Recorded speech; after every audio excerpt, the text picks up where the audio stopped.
हमारा उद्देश्य जो कॉन्क्लेव को लेकर के था कि जब हम देखते हैं कि जो प्रैक्टिशनर्स हमारे अलग अलग जगह से आए हैं, अलग अलग जगह पे प्रैक्टिस कर रहे हैं, कुछ बहुत ही अच्छा काम कर रहे हैं जो सिर्फ प्योर इलेक्ट्रोपैथिक प्रैक्टिशनर हैं, और कुछ ऐसे भी डॉक्टर्स हैं जिनको किसी ना किसी कमी के कारण से वो चीजें अपनी परफॉर्म नहीं कर पा रहे हैं। एज ए डॉक्टर, सिर्फ डॉक्टर की बात करूं मैं, तो आप एलोपैथ में हो, होम्योपैथ हो, या फिर आयुर्वेद हो, या ईएचपी की बात करें, जब तक हम हमारी पैथी पे कॉन्फिडेंटली काम नहीं करते हैं या चालू नहीं करते हैं, तब तक किसी भी पैथी को आगे बढ़ाना मुश्किल, उतना ही डिफिकल्ट हो जाता है।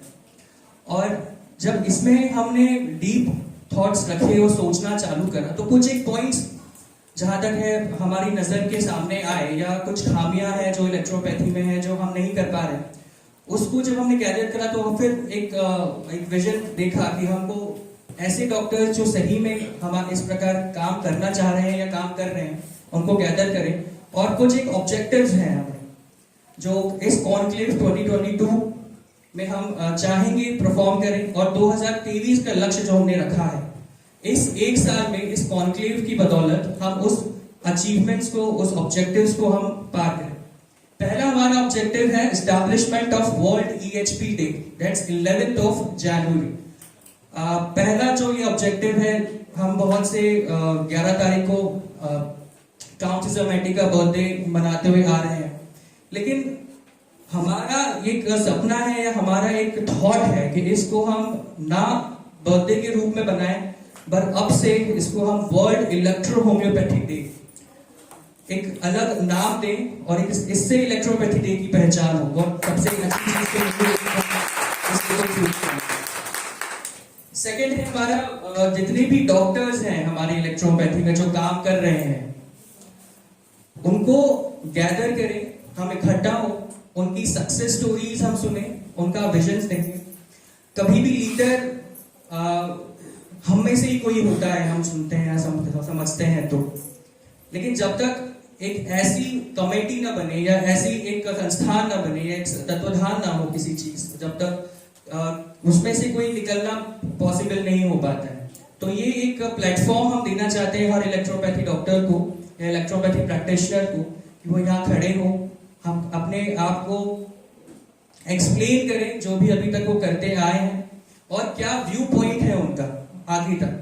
हम सोचते हैं कि जो भी लीडर्स अभी तक हमारे इलेक्ट्रोपैथी में बैठे हुए हैं, सिर्फ बताते हैं कि हमें ये करना है, हम ये करेंगे, हम वो करेंगे, लेकिन सबकी अपनी थिंकिंग होती है, सबके अपने व्यू होते हैं। हम अगर अभी तक वहां नहीं पहुंच पाए हैं, हम रजिस्ट्रेशन तक नहीं पहुंच पाए, इलेक्ट्रोपैथी को हम रिकॉग्नाइज नहीं कर पाए, तो कहीं ना कहीं खामियां हैं, और जो अभी तक लीडर्स बन के बैठे हुए शायद वो चीज को अप्रोप्रिएटली कर नहीं पा रहे हैं।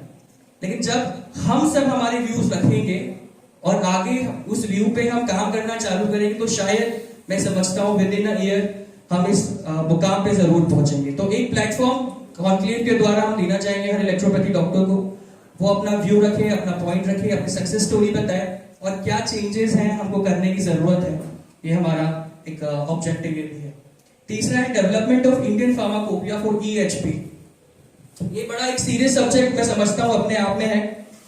इंडियन फार्माकोपिया हम क्या समझते हैं इससे? हर एक फार्मा कंपनी अपना एक रखती है पॉइंट्स के अकॉर्डिंगली हमको हमारी मेडिसिन बनानी चाहिए, और इस कैटेगरी की, इस क्वालिटी की होनी चाहिए। हम एलोपैथी में जाएं तो वहां के ड्रग्स होते हैं, आईपीएच लिखा हुआ रहता है हमारे ड्रग्स के पीछे, मतलब वो एक स्टैंडर्ड मेंटेन कर के ही मेडिसिन बनती है, चाहे वो जेनरिक ले लीजिए आप या दूसरी मॉडर्न मेडिसिन ले लीजिए आप। होम्योपैथी में जाते हैं तो उसकी भी एक फार्माकोपिया कंपनी है जो आयुष विभाग से ताल्लुक रखती है।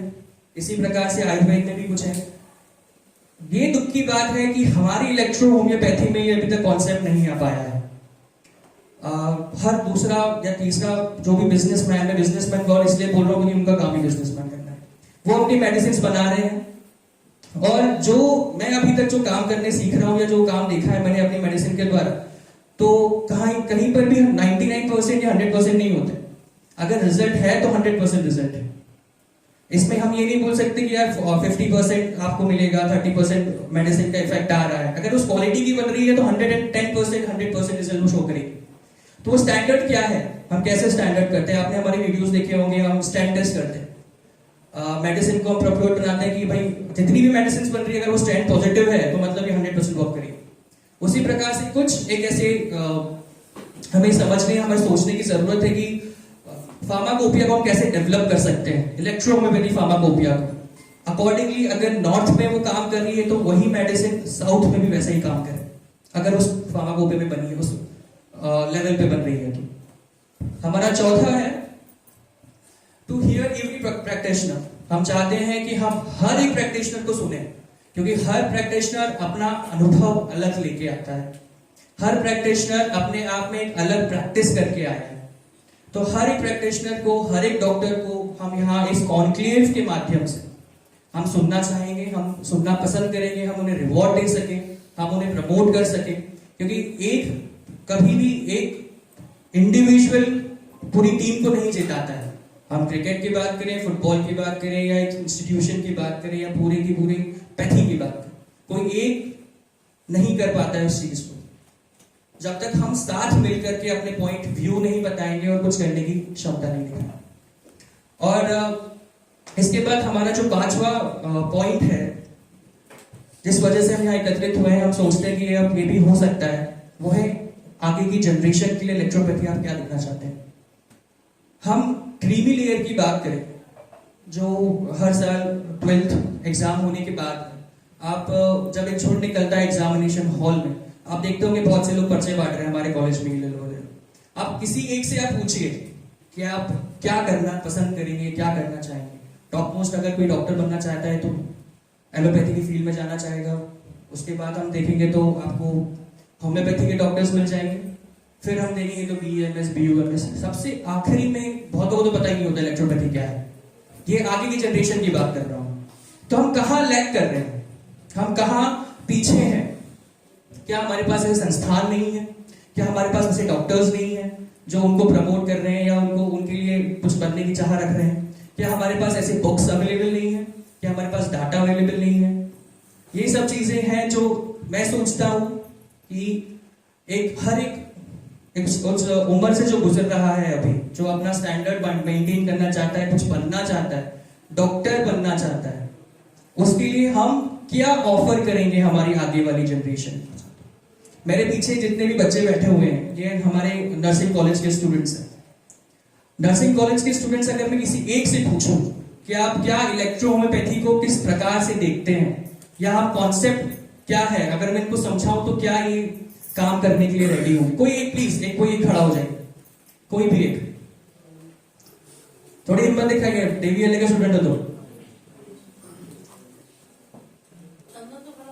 चंदन खड़ा हो सकता है। चंदन ने हमारे साथ काम करा है, करीब 6 महीने तक काम करा था इसने हमारे कैंसर हॉस्पिटल में, और ये बहुत ब्राइट स्टूडेंट है, साथ ही साथ में अच्छा काम करने वाला भी है। तो चंदन, अब तुमने देखा हमें इस चीज को करते हुए, अगर ये मैं एक सवाल है, अगर मैं आपसे पूछूं कि आप इधर आ जाइए सामने, हमें फेस तो करना ही है कभी ना कभी, हम स्टार्टअप से फेस करेंगे। तो अगर मैं चंदन आपसे पूछूं कि अगर आपको पहले से पता हो इस इलेक्ट्रोपैथी के बारे में, तो क्या सोचते हो, आपको करना चाहिए था, नहीं था, ऐसा कुछ क्या सोचते हो इलेक्ट्रोपैथी के बारे में? सिर्फ इसने काम करा है हमारे साथ में, ना इसको कोई इतनी जनरल एजुकेशन है ना कुछ, क्या? Okay, thank you very much sir. हमने सर के हॉस्पिटल में, देवीला कैंसर रिसर्च एंड हॉस्पिटल में 6 महीने काम करा, और हमने काम करने के दौरान देखा कि जो इलेक्ट्रो होम्योपैथी मेडिसिन है बहुत ही इजीली तरीके से पेशेंट को सूटेबल कर रही थी। जो भी रिजल्ट्स आ रहे थे, थोड़े दिन में रिजल्ट्स जो है इम्प्रूव देखने को मिल रहा था। मेरे लिए एक पहला अनुभव था उस फील्ड का, इलेक्ट्रो होम्योपैथी का, क्योंकि हम लोग जो पढ़ाई कर रहे हैं नर्सिंग फील्ड से है, तो हम लोगों में एलोपैथी की ड्रग्स, मेडिसिन, सारी चीज़ें बताई जाती हैं। लेकिन हम जब काम करने के लिए इलेक्ट्रो होम्योपैथी में देखा तो हमें अलग ही अनुभव हुआ उस चीज़ का। हमने समझा कि एक अलग ही दवा है जो इस माध्यम से भी हम पेशेंट के जो भी डिजीज है उसको ठीक कर सकते हैं। और हम ये सोच रहे थे कि आज तक हमको इस तरह के मेडिसिन, इस तरह की जो भी प्रक्रिया है, प्रोसेस है, ये हम लोग को क्यों नहीं पता है। बहुत सारे स्टूडेंट हैं जो इलेक्ट्रोहोम्योपैथी के बारे में नहीं जानते हैं। अगर मेरा मानना ये है कि इस इलेक्ट्रोहोम्योपैथी मेडिसिन को और भी आगे तक ले जाया जाए तो बहुत लोगों को इसके बारे में नॉलेज होगी और बहुत सारी जानकारी मिलेगी और बहुत से लोगों को इसका फायदा बहुत लोगों को मिलेगा। बस मैं क्या थैंक यू। तो ये एक जनरेशन के बारे में मैं आपको बताने चाह रहा था। ये इफेक्ट पड़ता है जब हम किसी ऐसे संस्थान से जुड़कर निकलते हैं या किसी ऐसी जगह पे काम करते हैं। अगर मेरा सीनियर भी कोई इलेक्ट्रोपैथी में बहुत अच्छा काम कर रहा होगा तो ऑब्वियस सी बात है मुझे भी इंकरेजमेंट होगी उस वैसा ही काम करने के लिए। तो आगे वाली जनरेशन के लिए हम क्या कर सकते हैं इलेक्ट्रोपैथी के लिए, और कोई नहीं करेगा, हम ही को करना होगा ये चीज, क्योंकि हम ही इससे जुड़े हुए हैं। तो ये मेरे कुछ 5 ऑब्जेक्टिव्स थे जो इलेक्ट्रोपैथी कॉन्क्लेव 2022 से लेकर के 23 तक हमने देखे हैं।